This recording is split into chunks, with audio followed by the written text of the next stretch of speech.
avec moi en plateau ici pour vous faire vivre cette cérémonie.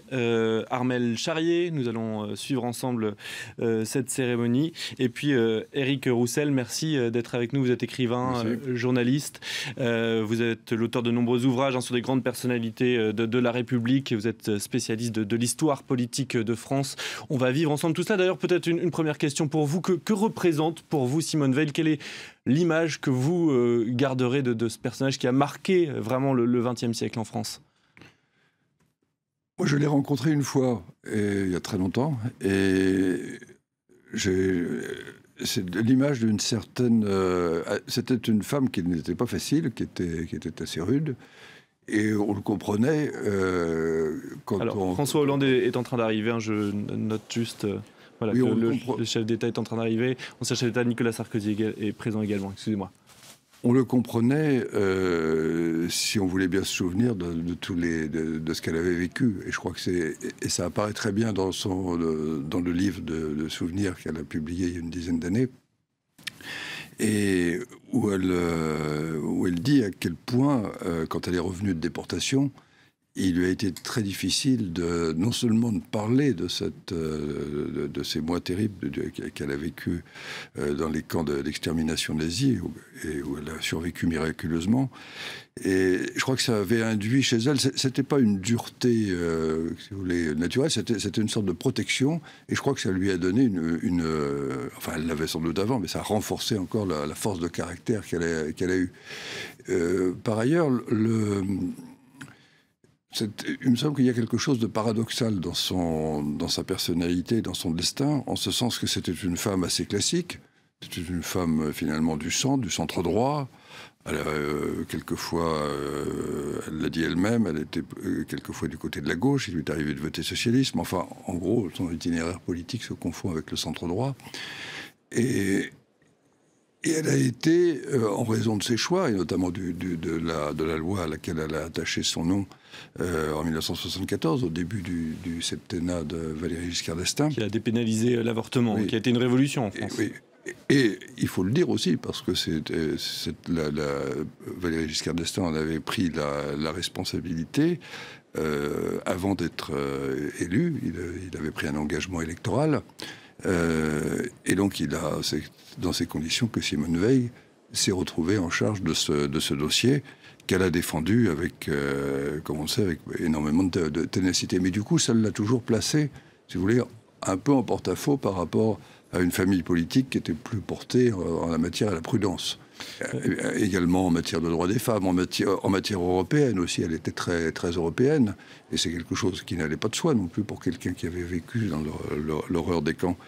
Et donc il y a quelque chose il y avait un rapport finalement à sa famille politique qui n'allait pas de soi et qui était à certains égards, encore une fois, paradoxal. Valéry Giscard d'Estaing, vous en parliez, qui n'est pas présent a priori, très âgé, l'ancien chef d'État, Jacques Chirac, qui était son Premier ministre au moment de la loi Veil, de cette loi qui avait dépénalisé l'avortement en 1974, n'est pas présent non plus, il est représenté par son épouse. Armelle, il y a malgré tout de nombreuses personnalités qui sont présentes, on voit Nicolas Sarkozy à l'image. Pourquoi a-t-elle autant marqué le monde politique? Parce que sa destinée politique n'allait pas non plus de soi finalement.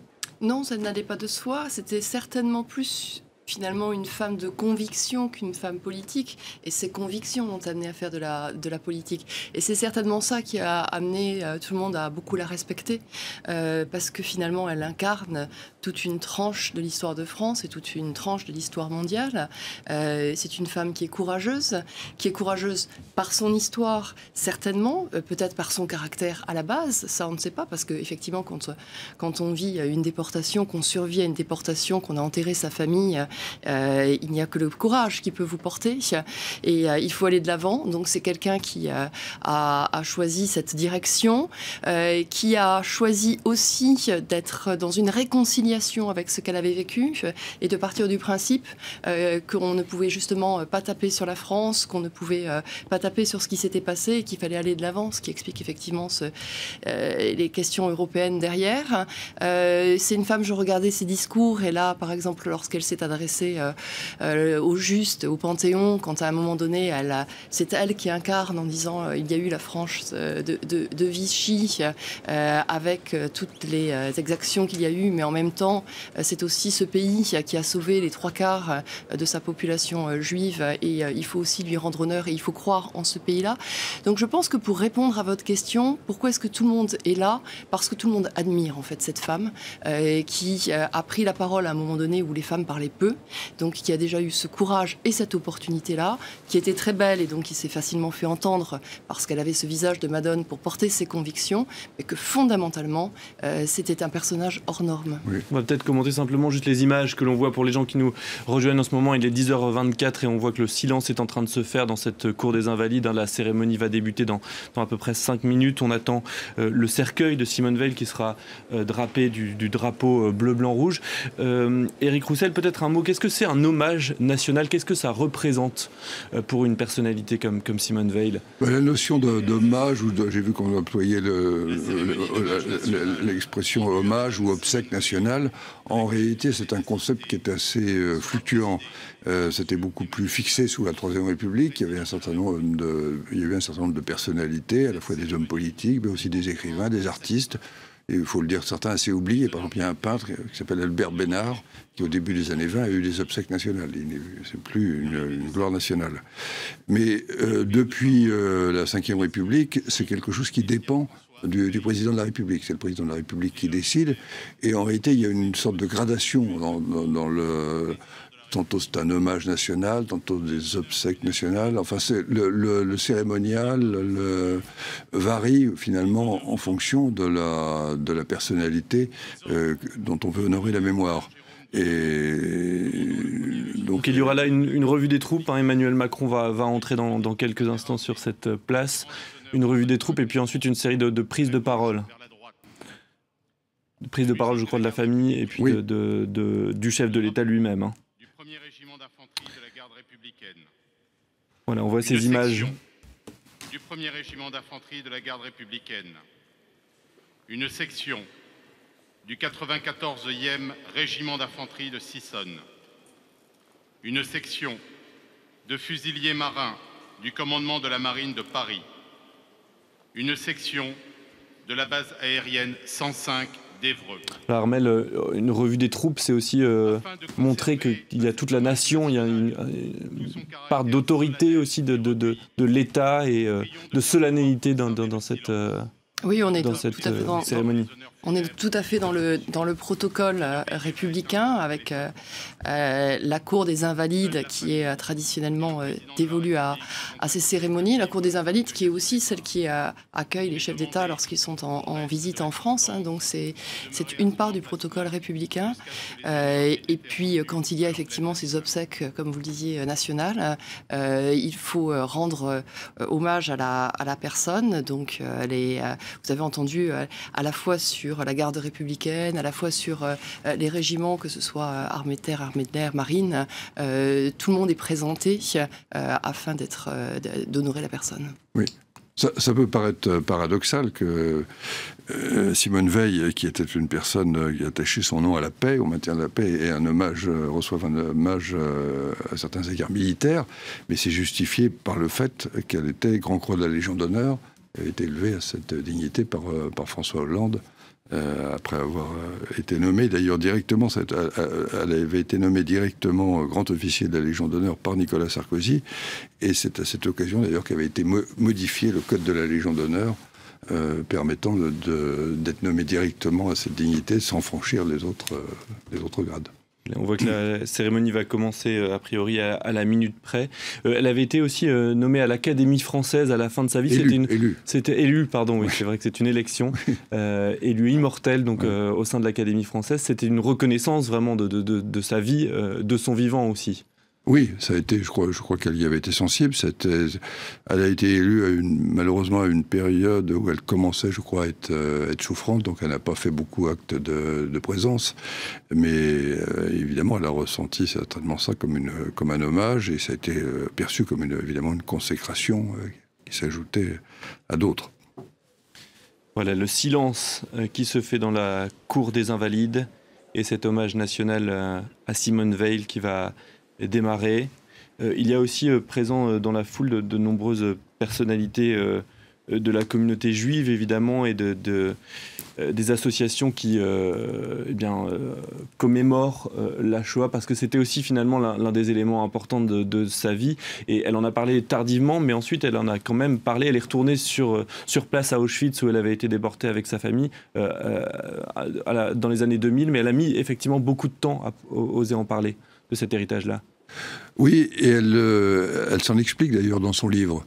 Elle dit combien a été difficile dans la période qui a suivi la libération des camps, puis la libération complète de la France.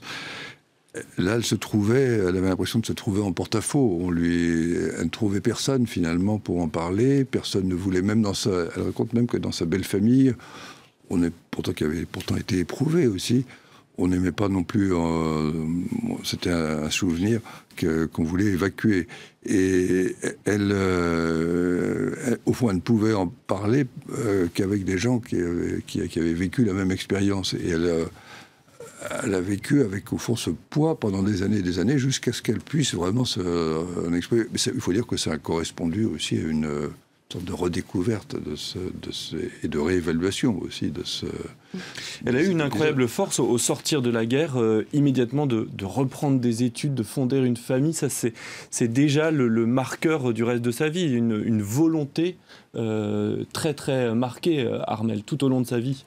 Oui. Un courage et une volonté d'aller de l'avant, de vivre pleinement. Oui, c'est certainement, d'ailleurs elle l'exprimait et elle le disait, hein, le fait qu'il fallait aller de l'avant, et que quand on avait connu ça, il n'y avait que ce choix-là, que c'était extrêmement difficile d'avoir ce retour en France, qui en plus avait été très perturbant, puisque il y avait eu les réfugiés n'avaient pas été accueillis correctement, donc il y a eu ces jours qui ont été complètement troubles.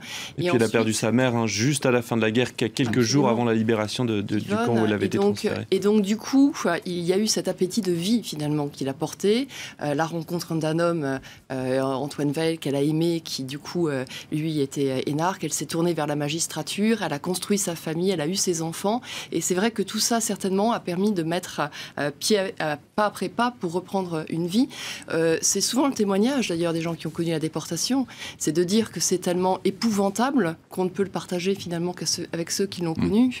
Les autres n'imaginent même pas quelle est la souffrance, même pas quelles sont les horreurs qu'on est en train de raconter, et il faut certainement un certain temps de deuil en fait pour arriver ensuite à pouvoir le raconter de manière pédagogique, le raconter pour l'histoire. Voilà, Édouard Philippe que l'on voit à l'image, le Premier ministre français qui vient de faire son entrée, qui annonce sans aucun doute l'entrée imminente du chef de l'État, Emmanuel Macron, qui va prononcer un discours. Le silence, on sent vraiment un moment de grand recueillement, de grande solennité à nouveau dans cette cour des Invalides, et cet hommage qui va démarrer donc, hommage national à Simone Veil. Le cercueil de celle qui fut la personnalité préférée des Français, c'est aussi cet amour des Français qui est célébré à travers cette cérémonie, va faire son entrée dans la cour d'honneur des Invalides, portée par la garde républicaine, et au son de la marche funèbre de Chopin, on voit les chefs d'État rassemblés. Nicolas Sarkozy aux côtés de François Hollande et de la maire de Paris, Anne Hidalgo. Vraiment tout le monde politique de tous bords est rassemblé. Depuis son décès vendredi dernier, c'est l'unanimité complète, Armelle, autour de ce personnage de Simone Veil. Oui, parce que c'est un personnage qui est emblématique. C'était, vous le disiez, un personnage de centre droit avec un caractère qui était quand même très tourné vers tout ce qui était le terme social. Donc, pour la classe politique, plusieurs l'ont côtoyé, beaucoup étaient d'accord avec ses idées. C'est en plus une femme qui a porté la modernité de la France en se posant cette question sur le droit des femmes, sur l'évolution des femmes, sur les questions d'avortement. C'est une femme aussi qui a, à un moment donné, fait appel à l'Europe. Et on le voit, en fait, du coup, dans les témoignages aujourd'hui qui sont là. Ce sont aussi bien des témoignages parce qu'ils félicitent la femme politique vis-à-vis de l'avortement, l'européenne et celle qui a toujours voulu répondre sur les engagements qu'on lui proposait. Oui, ce qui est assez frappant, c'est que si on compare... Simone Veil a un destin évidemment très différent de celui de De Gaulle, mais il y a quand même une analogie en ce sens que ce sont deux personnages qui ont fini par rassembler, puisque De Gaulle maintenant aussi rassemble... il n'y a plus beaucoup de voix discordantes. Mais ce sont des personnages qui, de leur vivant, à un certain moment, ont profondément divisé. On l'oublie. Et donc, ce qui montre que c'est en ayant le courage d'aller quelquefois à contre-courant qu'on finit à terme par faire l'unanimité. C'est très frappant. Voilà, Emmanuel Macron qui est actuellement sur le pont des Invalides et qui va donc faire son entrée d'une seconde à l'autre. Et effectivement, une femme, vous le disiez, qui en son temps n'a pas fait forcément l'unanimité. On se souvient de la loi de dépénalisation de l'avortement avait été un moment politique extrêmement dur, il faut peut-être le rappeler, extrêmement violent. Oui, ça a été l'occasion de l'affrontement parlementaire, sans doute le plus violent de l'histoire de la Ve République.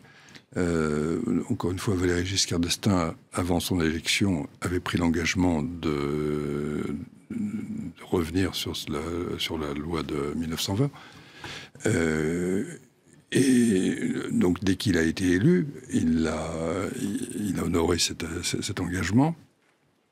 Mais il faut bien dire que ça s'est fait à bien des égards contre la majorité. D'ailleurs, de toute façon, Giscard d'Estaing n'avait pas de majorité. Enfin, il avait été élu avec l'appui de députés gaullistes et qui pour l'essentiel était très réticent, et même à l'intérieur de sa famille politique. Et finalement, effectivement, il y a une grande partie de l'opposition qui avait voté pour cette loi, et c'est grâce à l'opposition qu'elle avait été adoptée. Exactement. On voit l'entrée du chef de l'État, Emmanuel Macron, dos Invalides. Le voici arrivé, escorté évidemment, et l'entrée dans la cour, donc, où l'attend le Premier ministre.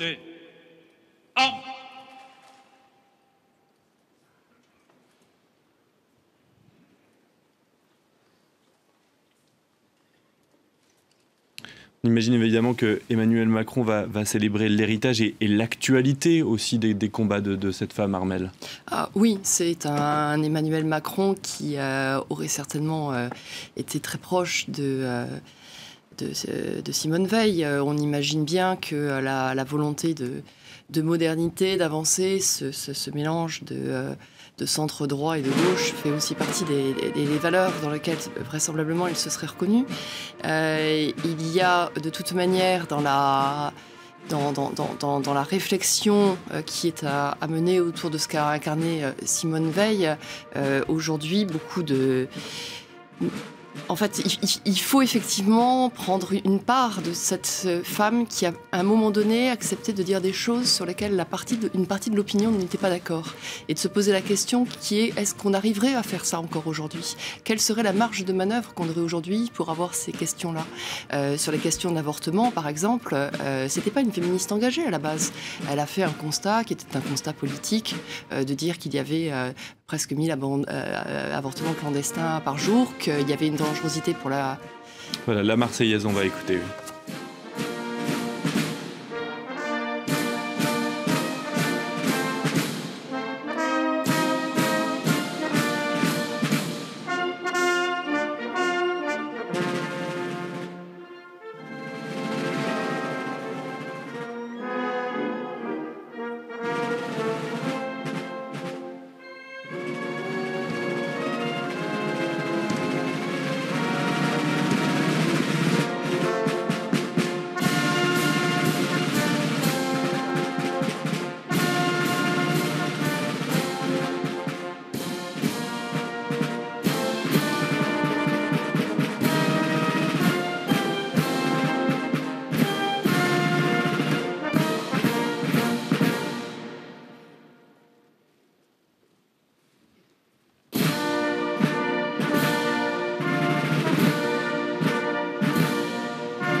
le passage en revue des troupes donc, par le chef de l'État qui ouvre cet hommage national à Simone Veil. Et effectivement, on disait personnage qui a donc pu, en son temps, diviser, qui a dit des choses que beaucoup n'étaient pas prêts à entendre. Juste pour reparler sur cette loi de l'avortement, parce que ça a vraiment été un moment fondateur et un tournant dans l'émancipation des femmes en France dans les années 70. Oui, ça a été, et il faut souligner combien ce débat parlementaire a été violent, et elle a essuyé d'ailleurs des attaques absolument épouvantables certains qui faisaient appel à son passé dans les camps de concentration. Et ce qu'il faut souligner, parce que ça on l'a oublié, c'est que il y avait une période, la loi a été votée finalement avec l'appui de l'opposition, mais il y avait une période d'expérimentation en quelque sorte.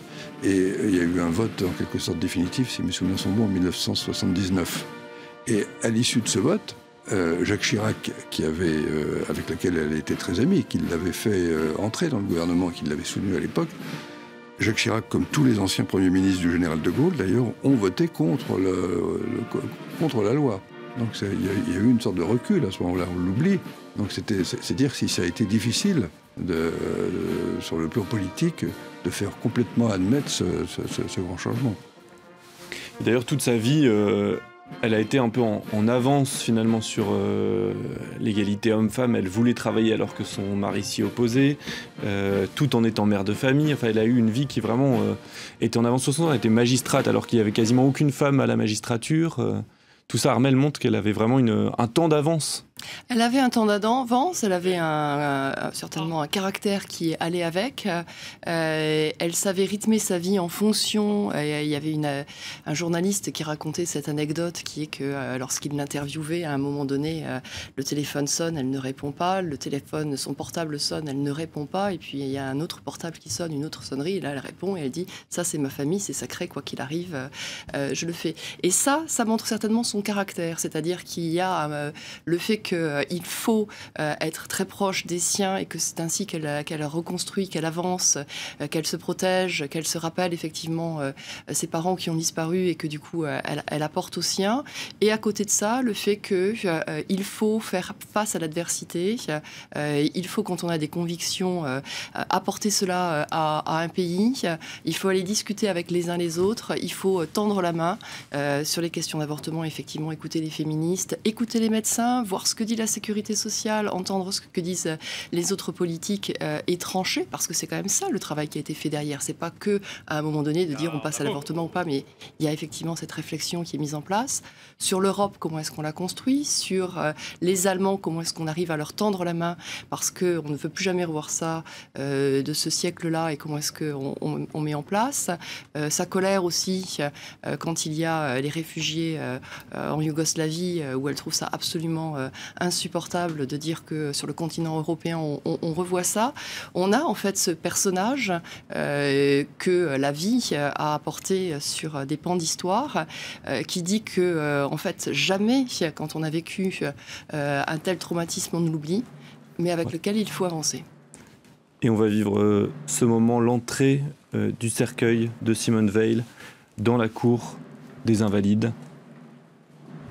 Moment évidemment de grande émotion. On a vu Emmanuel Macron saluer les nombreux dignitaires présents, les nombreuses personnalités. On a vu notamment le Premier ministre belge qui a fait le déplacement.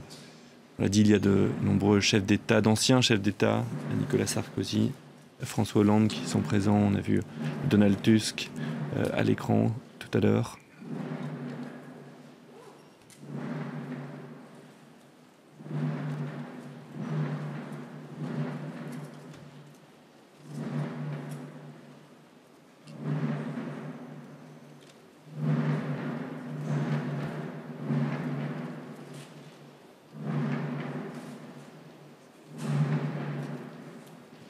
Présentez.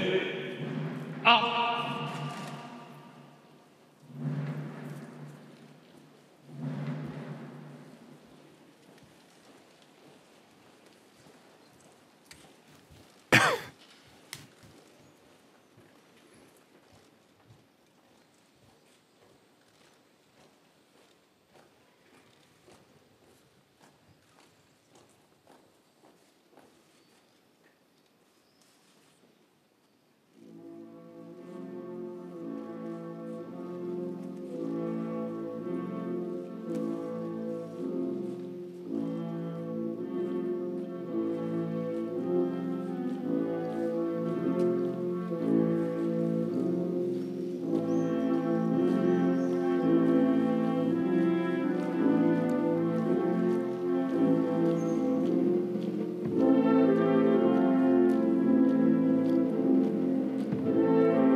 Voilà, on vient d'entendre la marche funèbre de Chopin, l'entrée très émouvante de ce cercueil drapé du drapeau bleu, blanc, rouge. Et Éric Roussel, ce drapeau, ça montre aussi, c'est vraiment toute une page de l'histoire de France. Il y a tellement de moments du XXe siècle marqués, attachés à l'histoire de France, qui entrent dans cette cour des Invalides avec ce cercueil.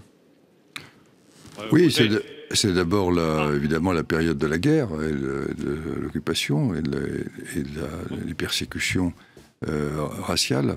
Et on sait que les survivants de l'Holocauste sont évidemment de moins en moins nombreux et que oui, je crois c'est une mémoire aussi qui se perd, même si elle est entretenue d'une autre manière. Oui. Mais elle avait 16 ans quand elle est arrivée. Elle s'est vieillie d'ailleurs. C'est ce qui l'a sauvée. Elle le raconte dans ses mémoires. Oui, en arrivant à Auschwitz, elle a dit qu'elle avait 18 ans pour éviter d'être envoyée directement au four crématoire. Ce qui l'a sauvée, oui. Donc oui, effectivement, elle est vraiment l'une des dernières. Et puis voilà, ces deux fils qui s'approchent de la tribune, les deux fils de Simone Veil, Jean et Pierre-François, qui vont sans aucun doute prendre la parole. Le cercueil est vraiment posé là, au milieu de la cour, sans autres éléments. Oui. Il y a quelque chose de très sobre et de très digne. Ça, je crois que c'est la tradition. Ouais. Oui. Voilà, et on va écouter Jean Veil, le fils de Simone Veil. Maman.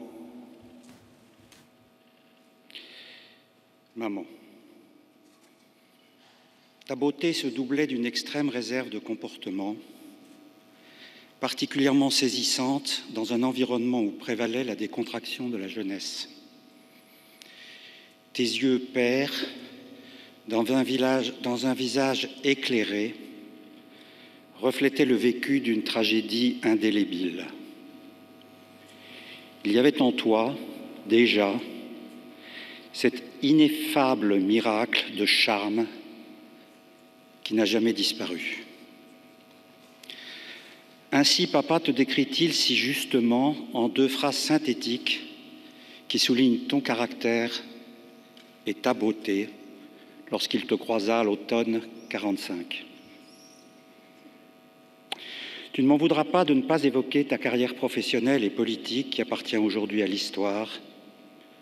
Je laisse cela à Monsieur le Président de la République, que je remercie de sa présence, et à qui il reviendra dans quelques instants de dire ce que tu as fait pour la France et le cas échéant pour l'Europe. Pour ma part, et avant Pierre-François, je voudrais te remercier de ce qu'ont été nos relations depuis 70 ans. Très tôt, me semble-t-il, j'ai pris conscience du vécu de ce que papa nomme une tragédie indélébile. L'absence remarquable de grands-parents ne pouvait qu'attirer l'attention et susciter mes questions auxquelles tu répondais toujours simplement et de manière de plus en plus détaillée au fil des années. Avant l'âge de 10 ans, je connaissais le nom d'Auschwitz et le sort des Juifs que les nazis leur réservaient dans les camps. Il est vrai que quelques années auparavant, j'étais rentré en larmes de l'école maternelle. Interrogé par toi, je t'avais fait observer quelle chance nous avions de ne pas être protestants, malheureuses victimes des massacres de la Saint-Barthélemy. À l'époque, rien n'était dit dans les écoles à propos de la Shoah et tu as dû y suppléer. Et puis nous t'avons accompagné à l'occasion de tes réunions avec les anciens de Bobrek, ce commando hors du camp d'Auschwitz, où tu as travaillé quelques mois à la fin de l'année 1944. Je n'ai pas oublié vos conversations à l'occasion desquelles vous parliez enfin librement de ce que les autres ne voulaient pas entendre, soit pour les uns parce que ça les gênait ou les ennuyait, soit pour vos proches parce que vos épreuves et vos souffrances leur étaient proprement insupportables. C'est ainsi que nous fîmes la connaissance de tes camarades, comme vous dites entre vous. Marceline Loridan, Paul Schaeffer, Ginette Kolinka, qui sont ici, ainsi que Fanny Etola et d'autres miraculés. Et puis il y eut ce voyage à Auschwitz-Birkenau en décembre 2004. Toi, 2 de tes fils et les plus âgés de tes petits-enfants. Nicolas n'avait pas eu envie de venir. Tu nous montras le camp des hommes et celui des femmes. Tu nous indiquas les emplacements de l'autel, celui des chambres à gaz et des fours crématoires. Tu nous expliquas le voyage dans les wagons à bestiaux avec les pleurs des enfants, l'arrivée sur la rampe, la terreur provoquée par la violence gratuite des SS, le tri par Mengele, la tonte des cheveux, le tatouage des numéros faisant de vous des shtuks, le manque de sommeil, la faim, le froid, la promiscuité, la saleté, l'odeur pestilentielle des corps qui brûlent, les cendres noires rejetées par les fumées des fours crématoires, les latrines communes, seul lieu de quiétude, car désertées par les SS du fait de l'effroyable puanteur des lieux, le travail des Sonderkommando, l'arrivée des 450 000 juifs hongrois au printemps 1944, assassinés avant même d'entrer dans le camp. Tu nous fis les honneurs de ton bloc, baraque qui n'a pas été détruite, et tu nous montras la Koya, ces chalets de 3 étages constitués de planches de bois disjointes, où vous pouviez à 4 ou 5 essayer de vous agglutiner pour tenter de vous assoupir entre les trop fréquents appels nocturnes. Tu nous avais déjà raconté les marches de la mort et la mort de ta mère que tu adorais et que tu n'as pas revue en rentrant des travaux forcés. Rappelant cela, on comprend pourquoi papa résumait, avec l'extrême pudeur qui était la sienne, la réserve de ton comportement et ton regard comme les stigmates d'un vécu, d'une tragédie indélébile. Non, tu ne pouvais pas être comme les autres étudiants de Sciences Po, toi qui avais appris en rentrant des camps que tu avais été reçu au bachot dont tu avais passé les épreuves la veille de ton arrestation à Nice en mars 1944, et qui nous a maintes fois dit que tu avais le sentiment d'avoir été obligé de réapprendre à lire en rentrant des camps, tant la tentative délibérée, permanente et savamment organisée de déshumaniser les déportés était efficace. De cette tragédie, tu as tiré des leçons pour la vie. Des camps, tu avais gardé l'horreur de la promiscuité et de toute familiarité. Malgré un scepticisme absolu sur le comportement des humains, tu as gardé une bienveillante énergie pour aider en toutes circonstances celles et ceux qui souffrent, et nous t'avons vu magistrat à la chancellerie, comme ministre, tenter de résoudre, souvent avec succès, nombre de problèmes individuels. De cette expérience, tu as appris à faire le tri entre l'essentiel et l'accessoire. Tant d'anecdotes ou d'attitudes le montrent. C'est ainsi que tu attachais moins d'importance à nos résultats scolaires en dents de scie qu'à l'éthique de nos comportements ou à la qualité de nos réactions ou nos opinions dont nous devions toujours justifier. Tu as toujours rejeté les idées convenues et j'ai en permanence été frappé par ton inégalable et si rassurant bon sens. Ton goût pour le débat dont nous savons qu'il te conduisait à affronter ton père s'est poursuivi tout au long de ta vie, non seulement dans la vie publique, mais aussi dans la sphère privée, y compris de ta famille. Ton caractère, certains diraient inexactement ton mauvais caractère, est célèbre et redouté. Je pense que ce caractère, il paraît que Pierre-François et moi en avons hérité. Je dirais plutôt que cette détermination constitue la trame de l'armure qui t'a permis de survivre à l'enfer.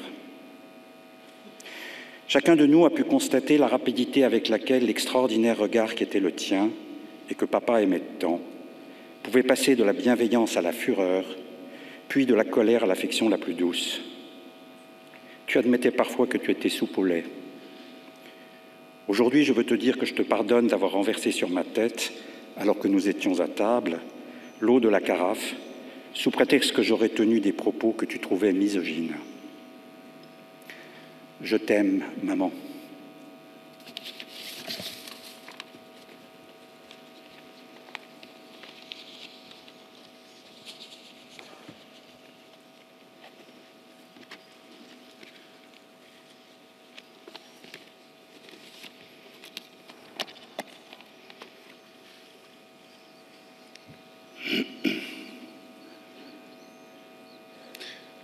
On ne s'y fait jamais. enfants, mon frère Jean et moi, lui surtout, nous ne sommes plus si jeunes. À nos âges, le plus souvent, on a déjà pris sa retraite, parfois depuis longtemps. Et nous avions subi une terrible alerte il y a déjà 4 ans, à la disparition de notre père, Antoine, l'homme de ta vie, ton compagnon, ton indéfectible soutien et partenaire pendant 67 ans. Mais on n'y croit jamais vraiment. Et puis, nous avions une excuse. Le 18 mars 2010, au moment de te recevoir au 13e fauteuil, celui de Racine, l'auteur préféré de ton père, André Jacob, Jean d'Ormesson avait osé te susurrer « Maman, baissant la voix pour mieux se faire entendre, nous vous aimons, madame. » Ce jour-là, sous la coupole, sots que nous étions, emportés par l'émotion, nous avions fini par te croire vraiment immortel. Mais ainsi que le dit l'Ecclésiaste, il y a un temps pour tout. Et finalement, le temps est venu, pour toi aussi, de te retirer avec ton calme, ta douceur et ta délicatesse, presque sur la pointe des pieds, et pour nous, le temps de pleurer. Maman que j'aime, le hasard de la naissance, ou plutôt la fortune, m'avait accordé le privilège d'être le benjamin de tes 3 fils. Celui qui pouvait espérer rester le plus tardivement sur tes genoux, mon fauteuil préféré, comme tu avais usé de ce même stratagème avec ta propre mère, notre grand-mère, Yvonne Jacob, ton modèle de droiture, de tolérance et d'humanité, dont les survivants qui l'avaient connu se souvenaient que jusque dans l'enfer de Birkenau, ils avaient continué de l'appeler, avec respect, Madame Jacob, tant elle portait encore de dignité, alors que pourtant, un matricule tatoué sur le bras gauche était devenu votre seule identité. Mais les circonstances en ont décidé autrement. Et tu es devenue, en un peu plus de 40 ans, la mère de tant de Françaises et de Français qui t'ont choisi, j'allais dire adopté, pour seconde mère. Bien sûr, nous n'oublions pas, nous n'oublierons jamais le bruit et la fureur des insultes et des outrages proférés sans retenue durant ces difficiles semaines de... Alors, on a visiblement une rupture du faisceau avec la cérémonie. On va peut-être retrouver la cérémonie en direct. D'un instant à l'autre, nous étions en train de vivre l'hommage de Pierre-François Weil. Voilà, on va y retourner. Faite chaque année à des centaines de milliers de femmes au nom d'un ordre moral débordé.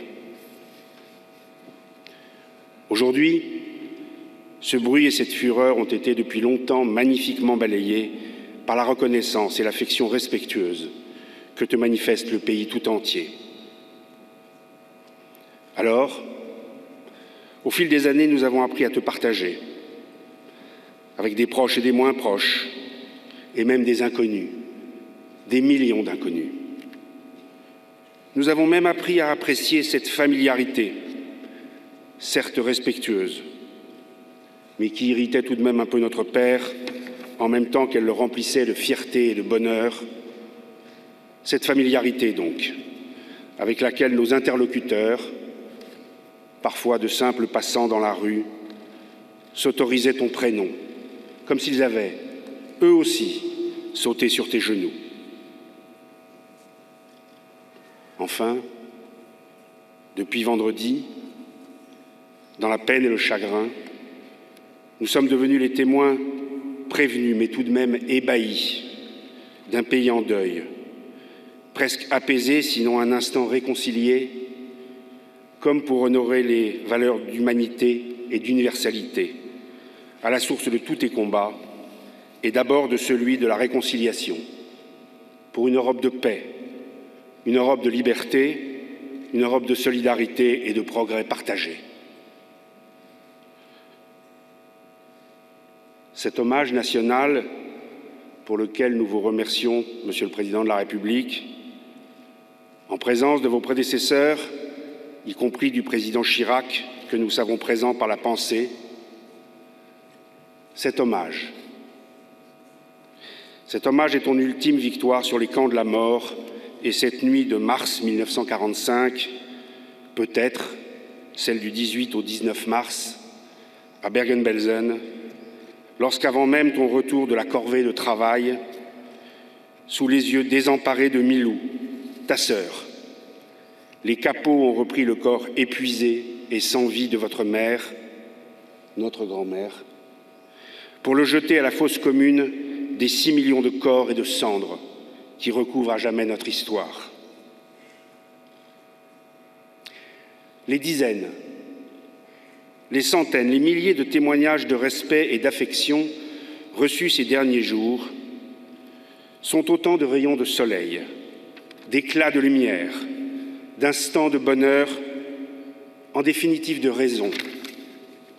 Pour nous, tes enfants et petits-enfants, de dire tout haut au pays tout entier, clair et fort, mais aussi avec toute notre émotion, notre affection et notre profonde reconnaissance, en ce moment solennel, ce dernier mot que tu as prononcé, faiblement, mais si distinctement, avant de t'endormir pour retrouver papa pour toujours, ce dernier mot, merci.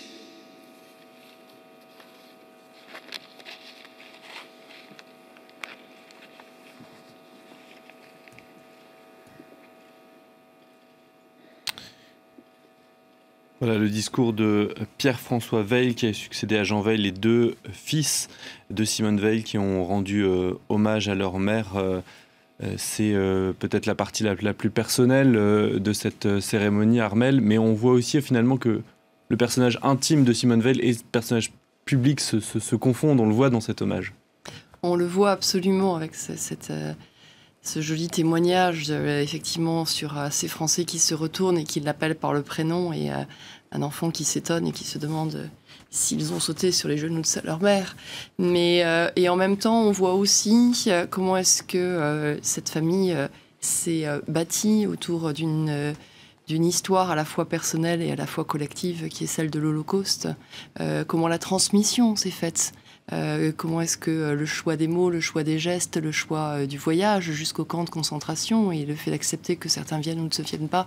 Donc en fait, ce qui était fondamentalement Simone Veil, que ce soit dans sa vie de femme ou dans sa vie politique, transmettre. Voilà, et on voit que le chef de l'État, Emmanuel Macron, se dirige lui aussi vers la tribune où il va prononcer donc son discours, son éloge funèbre. Cher Jean, cher Pierre-François, chers membres de la famille Veil, Messieurs les présidents, Mesdames et Messieurs les chefs de gouvernement, Mesdames et Messieurs en vos grades et qualités, votre nombre, vos qualités, votre présence, la présence de tant et tant de nos concitoyens qui sont là, parmi nous, sont le témoignage vivant de l'importance de cet instant. Au moment de rendre à Simone Veil l'hommage de la nation, après les témoignages si puissants et poignants de ses deux fils, suspendons un instant le fil obligé des discours officiels et contemplons cette vie, car elle ne cesse décidément de nous étonner. Jamais nous n'en pourrons mesurer les souffrances si profondes, si violentes, de celles qui brisent une âme, qu'il s'agisse de la noire expérience des camps de la mort, où moururent sa mère bien-aimée Yvonne, son père André, son frère Jean. Plus tard, du décès accidentel de sa sœur Madeleine, compagne de déportation, et de son neveu Luc. De la mort trop précoce de son fils Claude Nicolas. Enfin, de la disparition d'Antoine, si présent aujourd'hui, dans nos pensées, dans notre cœur, Antoine l'indispensable, Antoine toujours bouillonnant d'idées et d'histoires si gaies et au fond si solides. Mais jamais non plus, de cette vie, nous ne pourrons peser exactement l'invincible ardeur, l'élan profond vers ce qui est juste et bien, et l'énergie inlassable à le faire triompher. Oui, cette vie de femme offre à notre regard des abîmes dont elle aurait dû ne pas revenir et des victoires éclatantes qu'aucune autre qu'elle n'aurait su remporter. À ce mystère d'existence, de caractère, à ce mystère qui défie la raison commune et nous inspire tant de respect et de fascination, nous donnons en France un nom, bien ancré dans notre génie national. Ce nom, c'est la grandeur. Cette grandeur est celle des combats qu'elle livra les uns après les autres, parfois les uns en même temps que les autres, car ce ne furent ni plus ni moins que les combats du siècle. Son engagement pour transférer en France, sous statut de réfugiés politiques, ces femmes qui subissaient dans les geôles françaises en Algérie le viol, la faim, les coups, fut d'une lucidité implacable, généreuse, qui aujourd'hui encore nous stupéfie. Sa bataille pour que cessent les conditions sordides et meurtrières dans lesquelles se déroulaient les avortements, mais aussi contre l'hypocrisie sociale qui les favorisait, fait partie pleinement de l'histoire de notre modernité. Son combat pour l'Europe ne datait pas de son élection comme députée au Parlement européen, puis comme première présidente de celui-ci. Il remontait plus loin, dans l'intimité même de son existence. Il datait de 1945. Les plaies de la déportation n'étaient pas refermées, mais cela ne l'empêcha pas de vouloir renouer avec l'Allemagne. Un de ses proches m'a fait cette confidence. Jamais il n'entendit Simone Veil prononcer sur l'Allemagne et les Allemands la moindre parole amère ou blessante. Elle aima l'Europe, elle la défendit toujours. Dans les moments où le pays pouvait douter, où d'autres la critiquaient, elle était là. Parce qu'elle savait qu'au cœur de ce rêve européen, il y avait avant tout ce rêve de paix et de liberté pour lequel elle s'est battue. Elle ne fit pourtant pas de l'oubli et encore moins du pardon au bourreau la condition de cette réconciliation, bien au contraire, parce qu'elle tenait que la mémoire est là pour que l'inconcevable ne se reproduise pas et non pour amoindrir l'horreur. Je vois ici, dans cette cour, tant et tant de compagnons de ces combats menés durant tant d'années, alors que trop nombreux étaient ceux qui étaient prêts à ne rien dire. Comme présidente de la Fondation pour la mémoire de la Shoah, elle observa cette ligne d'une exigence totale. Ne rien céder à l'oubli. Redonner corps à toute trace. Redonner des visages et des noms. Et réconcilier. D'autres combats, ils sont si nombreux, nous reviennent à l'esprit, comme celui pour la ratification de la Déclaration universelle des droits de l'homme à la tribune des Nations Unies, celui de la protection sociale, ces combats de ministres, aux côtés de Valéry Giscard d'Estaing, Jacques Chirac, François Mitterrand et Édouard Balladur, celui des droits de l'homme en Yougoslavie et partout, toujours. Sa lutte pour les femmes, son engagement contre le racisme, contre l'antisémitisme. Les temps, hélas, lui fournirent bien des raisons de s'engager avec force. Mais il y a plus encore. Ces combats, elle les mena bien souvent avant que la société et les mœurs ne les aient fait leurs, avant que la majorité ne les ait adoptés. Elle eut raison bien souvent, avant l'opinion commune et souvent contre elle. Simone Veil fut cet éclaireur de la République qui monte seul à l'assaut de bastilles réputées imprenables et qui pourtant les prend pour ensuite nous les offrir en partage, à nous qui n'avions pas cru que cela serait possible ou qui, par indifférence parfois, avions permis que le scandale prospère. Aujourd'hui, la République s'enorgueillit d'avoir livré ses combats. Mais avons-nous toujours été justes avec cette juste? Le salaire de son courage, ce fut souvent la haine venimeuse des uns, les injures exécrables des autres. De cela, elle fut blessée, mais jamais abattue. Elle tenait tête, car elle savait la solitude des pionniers, le sort cruel qu'on réserve à ceux qui bousculent l'ordre établi et dérangent l'assoupissement général.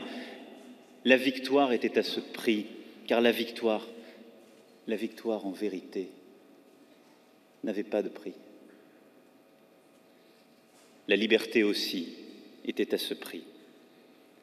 Et Simone Veil l'avait résolument choisie. Elle sut se tenir aux marges dans cette insoumission intraitable et vigilante qui, lorsqu'elle se met en action, obtient les plus belles conquêtes et change ce qui se croyait établi pour toujours. Mais d'où lui venait cette force, cette volonté toujours de se battre pour des causes justes? Quelle fut cette boussole intérieure qui toujours lui indiquait le chemin vrai? Comment se fait-il que jamais elle ne se trompa de combat? À cela, chacun apportera sa réponse, selon ce qu'il eut à connaître d'elle. Je crois pour ma part que le secret s'en trouve dans son expérience si précoce et si radicale de l'arbitraire et du mal. De cela, elle tira presque aussitôt une morale de vie inaltérable. La souffrance ne donne qu'un droit, celui de défendre le droit de l'autre. Tel était son absolu, né de sa douleur intime, ineffaçable. Aider, protéger l'autre, en particulier les plus faibles. Nous le savons, elle eut souvent la dent dure avec les plus puissants, mais elle fut toujours tendre avec les faibles. Elle ne défendit pas les femmes parce qu'elles étaient femmes, mais parce qu'elles étaient humiliées par la puissance des hommes. Combien il reste à faire à cet égard comme à tant d'autres, comme nous en avons encore besoin de cette capacité de colère et d'action qui jusqu'au bout l'animèrent. Car ne nous y trompons pas, les combats de Simone Veil ne sont pas des victoires acquises pour toujours. Ce qui les a fait naître ressurgit sans cesse, ici ou ailleurs, aujourd'hui, malheureusement dans trop d'endroits en Europe et au cœur de nos sociétés.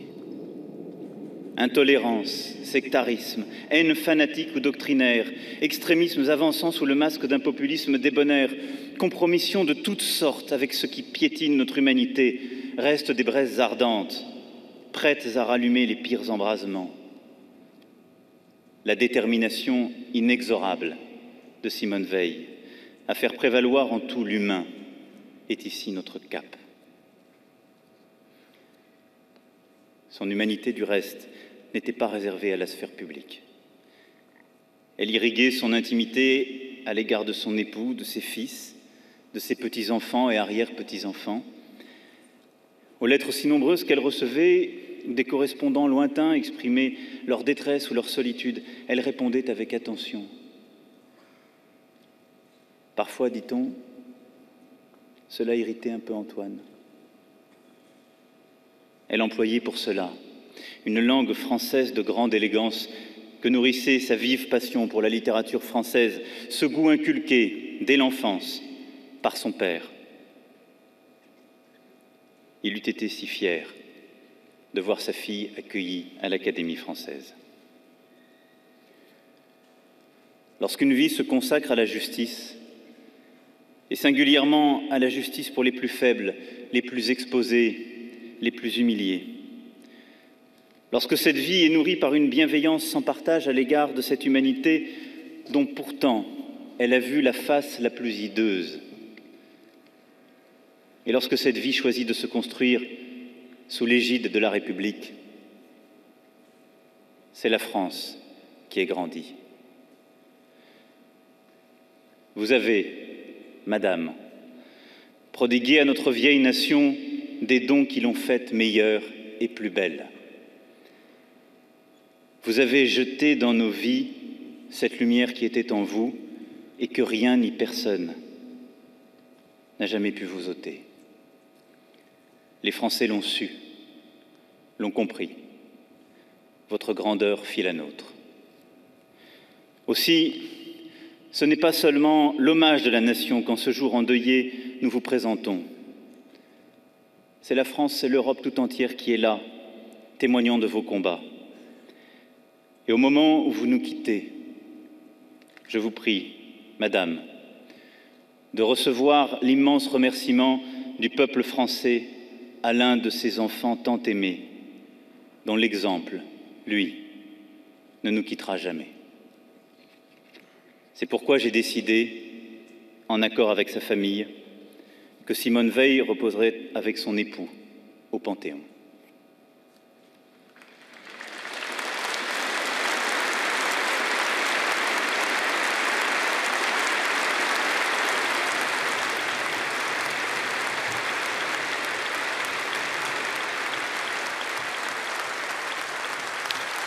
Le discours du chef de l'État, éloge funèbre qui se termine par cette annonce que beaucoup attendaient, que beaucoup réclamaient ces derniers jours. Simone Veil qui reposera donc au Panthéon aux côtés de son mari. C'est une annonce, Éric Roussel, qui marque vraiment à quel point cette femme a marqué l'histoire de France. Oui, je crois que tout le monde l'attendait d'une certaine façon, cette décision. Ce qui est beaucoup plus exceptionnel et qui montre aussi le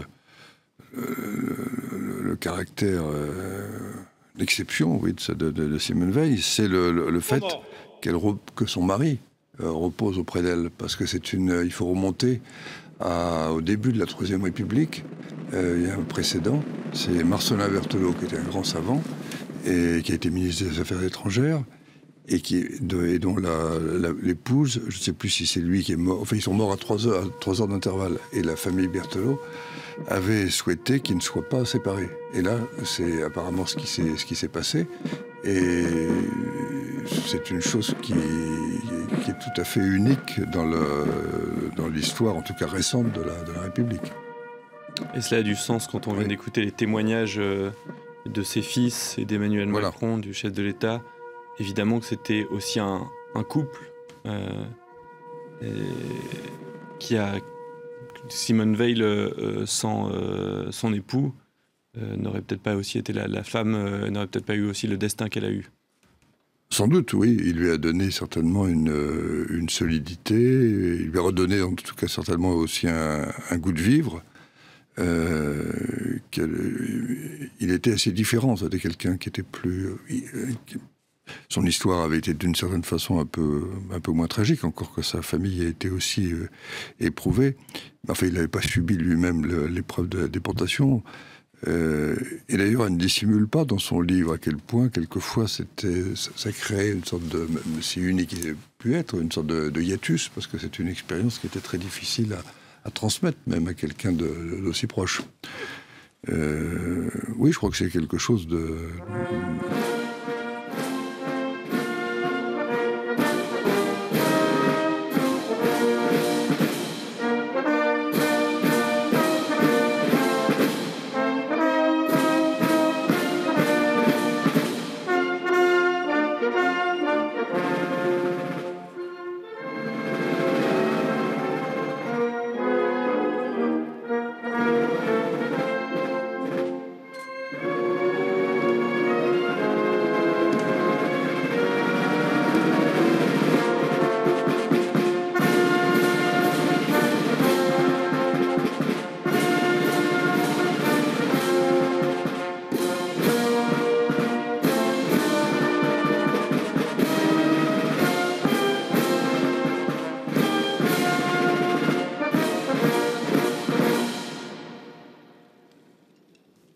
La Marseillaise qui retentit dans la cour des Invalides. le président Emmanuel Macron devant le cercueil de Simone Veil qui reposera donc au Panthéon aux côtés de son mari Antoine Veil. Reposez. Armes.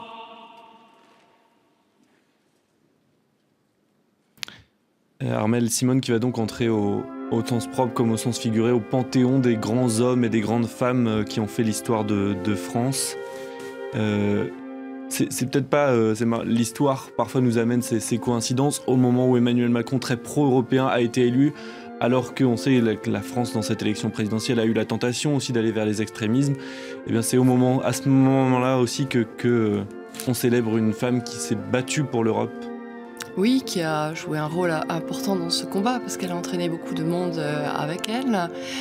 C'est certainement pour ça que la décision d'Emmanuel Macron est d'autant plus importante. Il est certainement aussi porté par tout cela. Il est en début de mandat et il a une volonté de moderniser la vie politique. Et ma foi, Simone Veil correspond à une modernité de la vie politique en son temps. C'est une décision d'autant plus forte de la faire rentrer au Panthéon qu'il y avait eu des pétitions qui avaient circulé, certes, mais la famille, effectivement, avait fait savoir que c'était compliqué de la séparer de son mari. Il y avait là, par exemple, la solution qui était de mettre une plaque au Panthéon. C'est le cas, par exemple, de Aimé Césaire, qui du coup choisit d'être inhumé ailleurs et dont la représentation reste au Panthéon. Et donc il y a un choix de modernité aussi en la matière, de faire rentrer un couple et d'amener effectivement celle qui a posé toutes ces questions sur les femmes, sur cette capacité de mettre aussi de la morale en politique, de s'ouvrir, comme vous le disiez, à l'Europe, de refuser les extrêmes avec des paroles qu'elle pouvait, elle, porter. On se souvient qu'elle avait, à un moment donné, traité des militants d'extrême droite de SS au petit pied en disant moi j'en ai vu et donc je sais ce que c'est et donc il y a toutes ces traces d'histoire en fait, et puis je crois aussi quand même aussi une dame qui était quand même très amoureuse de la culture française et ça fait ça aussi partie sens au Panthéon. Le cercueil qui va maintenant quitter donc la cour des Invalides qui devait aller vers le cimetière du Montparnasse. Alors, est-ce que ce sera quand même le cas ou pas ? Je ne sais pas. Est-ce qu'il y a... Il y aura certainement une autre cérémonie. Voilà. A priori, j'imagine que ça va se dérouler comme prévu, c'est-à-dire une cérémonie ensuite, une inhumation au cimetière du Montparnasse, aux côtés de son époux Antoine Veil, et sans doute qu'ensuite, les dépouilles seront transférées au Panthéon dans un second temps.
Le chant des marais qui résonne dans cette cour et qui vient conclure cette cérémonie d'hommage national à Simone Veil. Ce n'est pas anodin, le chant des marais, c'est le chant des déportés. Et évidemment, ce passé qui a marqué son histoire a été largement rappelé tout au long de cette cérémonie. Quelle était sa boussole intérieure, a demandé à un moment Emmanuel Macron. Et pour lui, effectivement, sans doute que son destin a été influencé tout entier par son expérience des camps de concentration. On voit difficilement comment ça pourrait être autrement, effectivement, dans la mesure où elle avait l'âge de parfaitement comprendre tout ce qui se passait, la souffrance de voir sa famille autour. Et il y a effectivement eu une volonté aussi de transmettre, y compris à la communauté juive de France, avec ceux qui a été dans le même cas, ceux qui avaient vécu des épreuves différentes. Et c'est vrai que dans ce chant, c'est un hommage évidemment à ce qu'a connu Simone Veil, mais c'est un hommage aussi à toute la communauté juive de France et d'international. Ouais. Oui, je crois qu'il faut rappeler ce qu'elle disait. Elle disait on ne peut pas pardonner, mais il faut essayer de faire en sorte que ces choses épouvantables ne se reproduisent pas. Et je crois que ça indique bien quel était le sens de sa démarche et la force de l'engagement européen qu'elle a eu très tôt. Et elle n'a jamais hésité sur même après la guerre, c'est même très frappant. Son mari, donc qui va l'accompagner au Panthéon, avait travaillé en Allemagne. Ils étaient, si mes souvenirs sont bons, à Wiesbaden. Et donc ça pouvait... Juste après la guerre. Oui, juste après la guerre. Ils ont vécu 2 ans, là. Et ça pouvait, a priori, lui rappeler des souvenirs. Entendre parler allemand autour d'elle, etc., ça devait être quelque chose de compliqué, on imagine. Ça ne l'a absolument pas troublée. Elle n'a jamais... Et comme on le disait, elle n'a jamais eu, vis-à-vis de l'Allemagne, des paroles blessantes, enfin, et elle s'est au contraire employée à cette réconciliation à travers la construction européenne. Et ça avait été un moment fort d'ailleurs, lors de son élection au Parlement européen, première femme présidente du Parlement européen élue au suffrage universel, elle l'a aussi été grâce aux voix de l'Allemagne. Oui, c'est le président Giscard d'Estaing qui avait souhaité qu'elle soit, parce qu'elle incarnait justement ce symbole. Et Valéry Giscard d'Estaing avait demandé à son ami Helmut Schmidt, qui était à l'époque chancelier fédéral d'Allemagne, de soutenir cette candidature. Et on peut penser effectivement que cet appui de l'Allemagne a compté. Donc, la cérémonie qui se conclut en ce moment, qui aura été... donc ponctué de 3 discours, les 2 enfants de Simone Veil, Claire François et Jean, qui ont parlé l'un après l'autre. Et puis l'éloge funèbre donc, du chef de l'État qui s'est conclu par cette annonce de Simone Veil et de son époux qui vont être transférés au Panthéon, donc, qui reposeront au Panthéon. Par rapport aux personnalités qui sont déjà au Panthéon, quelle sera peut-être la spécificité de Simone Veil ? C'est peut-être justement, on peut dire d'une certaine façon, la résistance et même la déportation sont représentées à travers les 4 personnalités qui ont été mises au Panthéon à l'époque où François Hollande était président de la République, c'est-à-dire Pierre Brossolette, Jean Zay, Geneviève de Gaulle et... 4e, je ne sais plus. Et Germaine Tillon. Germaine Tillon, pardon. Germaine Tillon. Et donc, la spécificité de Simone Veil, c'est à travers elle l'univers concentrationnaire et l'engagement européen aussi. Je crois que c'est... Alors, l'engagement européen, il est déjà représenté par Jean Monnet, mais Jean Monnet n'avait pas eu cette expérience de la déportation. Et le chef de l'État qui disait tout à l'heure, elle savait la solitude de ceux qui bousculent l'assoupissement. Clairement, il crée aussi une sorte de filiation, on peut le dire. Et d'ailleurs, ses enfants l'ont dit, elle est devenue un peu la mère de tous les Français au cours de sa vie. Il y a une continuité évidente avec le chef de l'État actuel. Certainement, dans cette volonté qui est de faire marcher la société, d'avoir... effectivement, c'était une femme politique, mais à la base, vous l'avez rappelé, c'était un magistrat, donc c'est-à-dire c'était la société civile qui arrivait en politique. C'est une femme qui avait aussi des contradictions, mais qui avait sa logique à elle. Elle avait les personnes qu'elle pouvait soutenir politiquement, mais quand elle était en désaccord, on pense avec Nicolas Sarkozy et avec la question sur l'identité française. C'était quelqu'un qui, par exemple, aussi avait soutenu la manif pour tous. Donc, il y avait en fait toute une construction de pensée. Elle avait manifesté, en tout cas. Il y avait toute une construction. Il y avait une photo d'elle à l'époque, mais autour de ça, c'est-à-dire de ne pas être sectaire, d'être à un moment donné dans une réflexion à la fois ses convictions, de ce que l'on pouvait apporter et d'une modernité certainement. Oui, je crois que c'était quelqu'un de capable jusqu'à une date récente de sortir des cadres. Elle n'était pas... De certaine façon, elle n'était pas contrôlable. Et c'est pour ça qu'on peut se poser la question, est-ce qu'aujourd'hui, quelqu'un comme ça pourrait exister? Certainement, Emmanuel Macron cherche des personnes comme ça, mais est-ce que quelqu'un aujourd'hui aurait cette capacité? Voilà, on voit que la cérémonie se termine, les invités qui commencent à partir et à quitter. Les Invalides, François Baroin qui passe devant la caméra. On va peut-être réécouter un extrait du discours du fils de Simone Veil, Jean Veil. Tout à l'heure, il parlait notamment du caractère de sa mère. Des camps, tu avais gardé l'horreur de la promiscuité et de toute familiarité. Malgré un scepticisme absolu sur le comportement des humains, tu as gardé une bienveillante énergie pour aider en toutes circonstances celles et ceux qui souffrent. De cette expérience, tu as appris à faire le tri entre l'essentiel et l'accessoire. C'est ainsi que tu attachais moins d'importance à nos résultats scolaires en dents de scie qu'à l'éthique de nos comportements. Voilà, une femme très attachée donc à des valeurs, à des convictions. C'était d'ailleurs sans doute bien plus une femme de conviction qu'une femme d'ambition. Ah, c'est totalement une femme de conviction, oui. L'ambition est certainement pas son moteur, vraisemblablement parce qu'à partir du moment... Elle était trop authentique pour ça. Elle avait connu effectivement la question même de l'humanité quand elle se déconstruit, donc c'était quelque chose d'autre. C'est vrai que dans les témoignages de ses enfants, il y a aussi cette anecdote qui a été racontée, qui n'est certainement pas choisie par hasard. C'est quand son fils reçoit sa carafe d'eau parce qu'il aurait tenu des propos misogynes. C'est peut-être aussi le troisième pan de Simone Veil, et dans le Panthéon ça compte aussi, c'est-à-dire qu'il y a son côté européen, il y a cette rescapée de la Shoah, et puis il y a le fait que ce soit une femme du XXe siècle, qu'elle accepte justement de défendre la cause des femmes, pas par féministe, il faut le rappeler, mais parce qu'à un moment donné, elles sont en état d'humiliation et de détresse, et que donc du coup il faut défendre.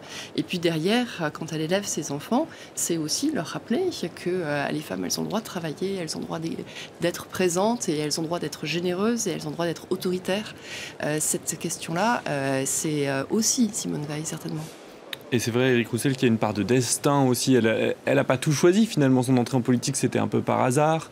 Son élection aux européennes, c'était aussi parce qu'on lui a demandé. Encore sous le signe du paradoxe, puisqu'elle est entrée après l'élection de Valéry Giscard d'Estaing en 1974. Et elle ne connaissait pas Valéry Giscard d'Estaing. Et c'est Jacques Chirac. Par l'intermédiaire d'ailleurs de Marie-France Garot, ce qui est assez curieux, parce qu'aujourd'hui, je pense qu'à la fin de sa vie, elle se situait très loin de Marie-France Garot, au moins sur le plan européen. Mais il n'y a aucun doute, je crois qu'elle le dit elle-même dans ses souvenirs, que c'est Marie-France Garot et puis évidemment Jacques Chirac, enfin à l'époque Marie-France Garot était très proche de lui, qui ont pensé à elle pour occuper ce poste. Il faut dire qu'elle avait été avant, et ça a été décisif à l'époque de Georges Pompidou, elle avait été secrétaire générale du Conseil supérieur de la magistrature. Et c'est ça tout de même qu'il l'avait déjà. Elle avait été remarquée, elle avait été la collaboratrice de René Pleven, qui était ancien président du Conseil de la 4e République, très européen aussi. C'est une personnalité centriste, d'image, un personnage. Revenir au direct dès que possible. Et ce rôle de secrétaire général du Conseil supérieur de la magistrature l'a fait entrer en quelque sorte dans une autre sphère. Ça l'avait mis notamment en relation directe avec Georges Pompidou, avec lequel d'ailleurs elle avait sympathisé, alors que finalement, sans doute beaucoup de leurs idées étaient différentes, notamment, je pense, sur l'avortement. Voilà, on revient donc à ces images en direct. On a vu un certain nombre de personnalités politiques, hein, évidemment le Premier ministre Édouard Philippe qui était là, François Fillon, ancien Premier ministre, on a vu évidemment Nicolas Sarkozy, François Hollande, toutes les hautes personnalités de l'État, le gouvernement présent au grand complet, et puis les académiciens évidemment les immortels de l'Académie française qui avaient été aussi ses compagnons de route dans des dernières années après son élection donc à l'Académie française en 2010, qui était venu marquer, couronner, on peut dire, une carrière et une vie exceptionnelle.